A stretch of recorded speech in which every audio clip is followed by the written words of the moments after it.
Hey everyone, welcome to my channel. My name's Lee. You're watching Dark Roots Creations, and this is the Memento Mori tag.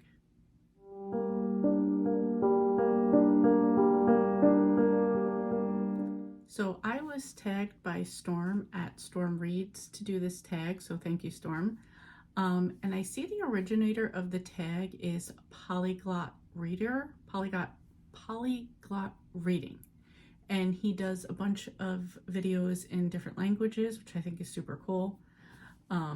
So thank you for putting out this tag, creating it. It seems like it's going to be an interesting tag.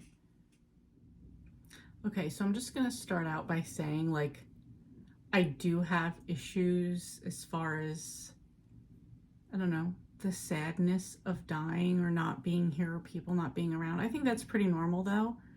So it is something I've thought about extensively, and I don't know, I was a weird kid who really thought about it a lot, I guess. Anyway, let's just get into the questions. So first one is, how many books will you be able to read before you die, considering your age and statistical life expectancy?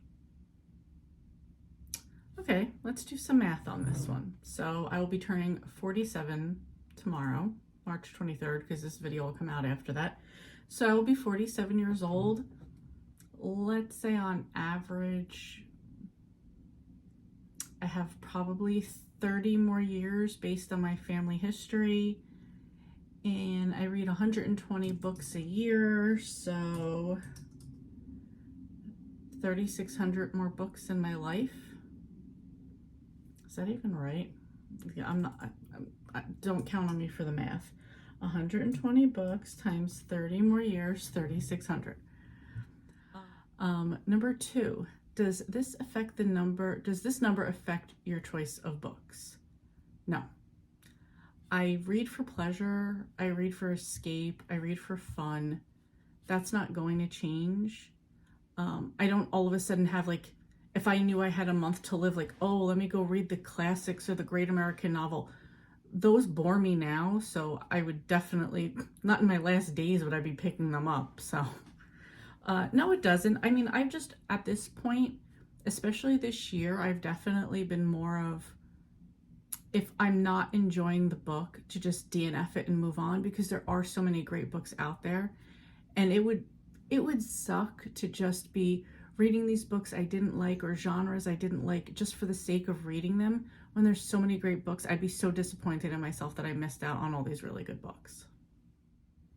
Number three, what will happen to your book collection once you have passed away? I am the only reader in my family like that.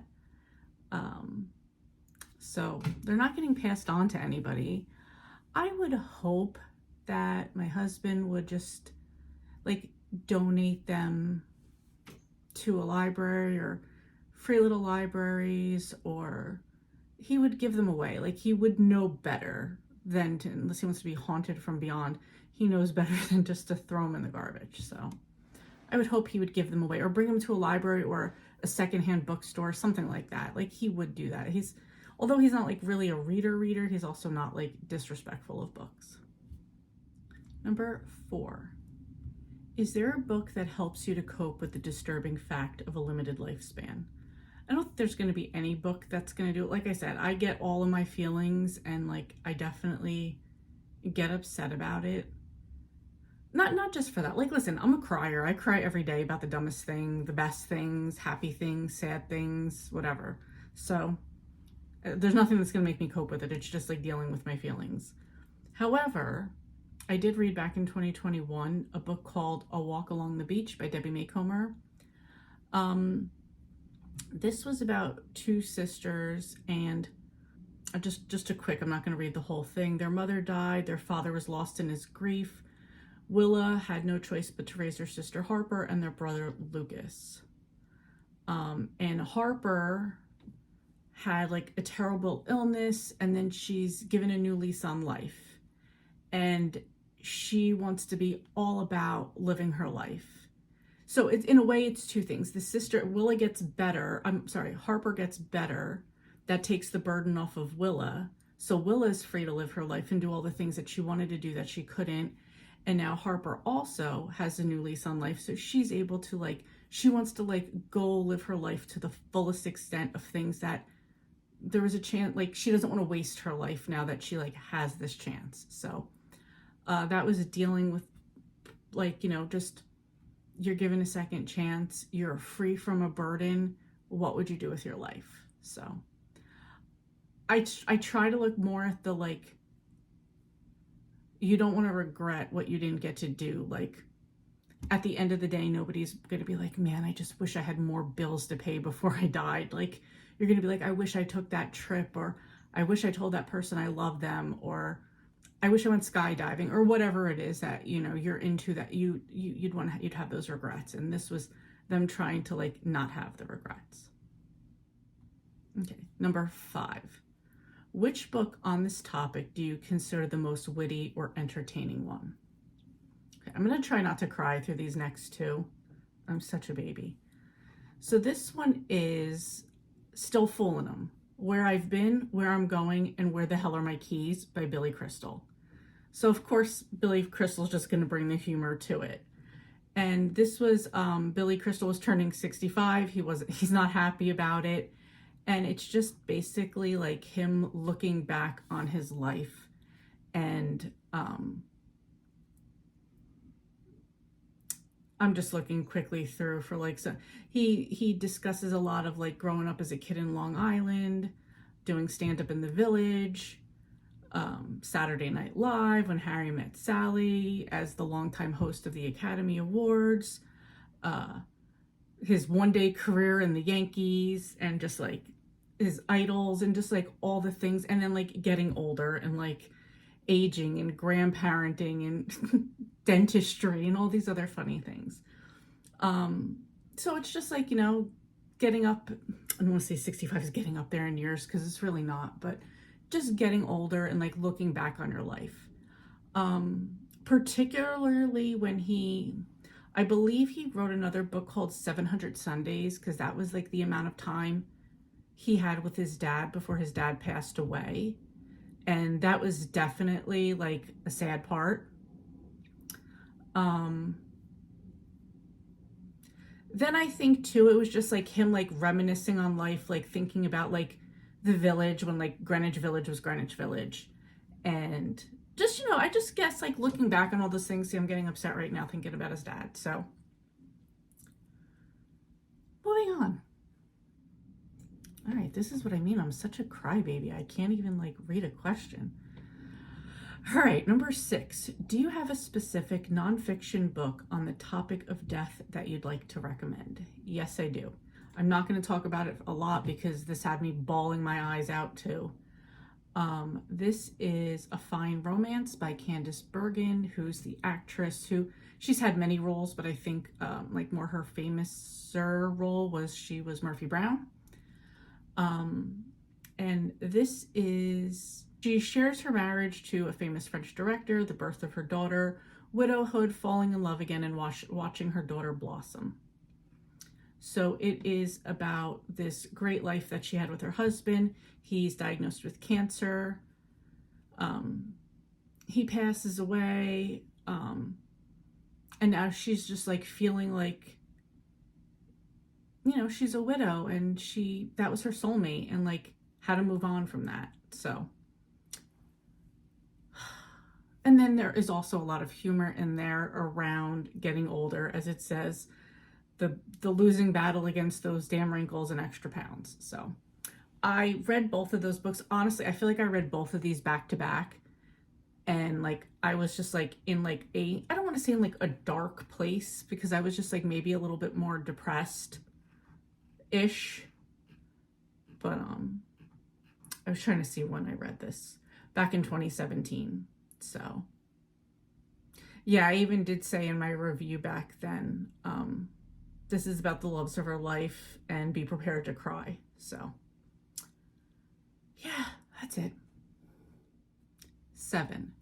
Humor can be helpful to confront death. Do you have a favorite witty quote on this topic?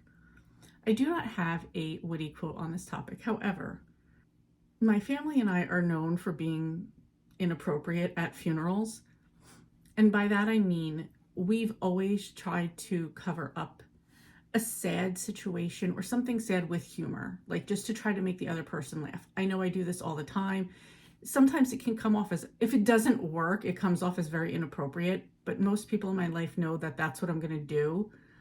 And my family does that as well. So if we go to a funeral or something, for example, when we used to go to a lot of funerals when we were kids, because I grew up with my grandmother and, you know, my great aunts. And so we were always going to people's funerals. And, you know, we would go up to the casket with them and they always talked shit about the dead person. Like, oh, can you believe she had that lipstick color on? As if she picked it out for her death, you know, for her funeral. So that just became kind of like a running joke between us kids of like the things we would say to each other. And then we started saying it like when we would go up to caskets for other people. Like if I remember one time being there with my cousin and we were, you know, we're both praying or whatever. And then she just kind of like mouths over to me. She looks terrible in that dress. I'm like, and I'm like, the color's just terrible on her, because that's just what they used to do. And that's what we would do, make each other laugh to get through a situation. So there was one time we were at like a family friend's funeral and we're all sitting together. It's my cousins, me, my sister, maybe my brother was there, my mom, my aunt, and we just start doing this. And before you know it, we're cracking up because we also choose to think of the funny, good things about people, not the sad things. Like, of course you look like shit, you're dead. Like, who cares? Like, we would just talk about funny things. And before you know it, we're all cracking up and everyone else around us is like looking at us like, why are you laughing? But I think that's just what we do. Now, for my funeral, now I don't know why we have these, we all have some weird funeral arrangement that we want to have. And mine is that I want Prince's Raspberry Beret to play at my funeral, because I just feel like you're going to hear that song playing. You're not going to be sad because it's not a sad song. You're going to either be like, either A, you didn't know that this is what I wanted, and you're going to be like, what are they playing? Or two, you're going to remember that this is what I wanted and you're going to like start cracking up. And I would love that. I would love if everybody just started laughing and like singing along. So I have tasked my youngest cousin with, she's in charge of making this happen. Because she knows how serious, she's very serious about taking people's like final wishes seriously. She actually went out and got a Raspberry Beret that she has promised she's going to wear at my funeral. So that's it. We just have to try to make it funny because otherwise we're just going to be crying. So that's it. And number 8, does this tag make you feel uneasy or are you quite relaxed about this topic? Well, it's a reality. No, like you see, I've been on the verge of tears, if not crying already in this video. I am a crybaby when it comes to this type of stuff. Just thinking about people dying or people being sad is sad. So, but no, this tag didn't bother me. It's just like, now the rest of the world gets to see what a crybaby I am. So that's it. No, this was fun to do, actually.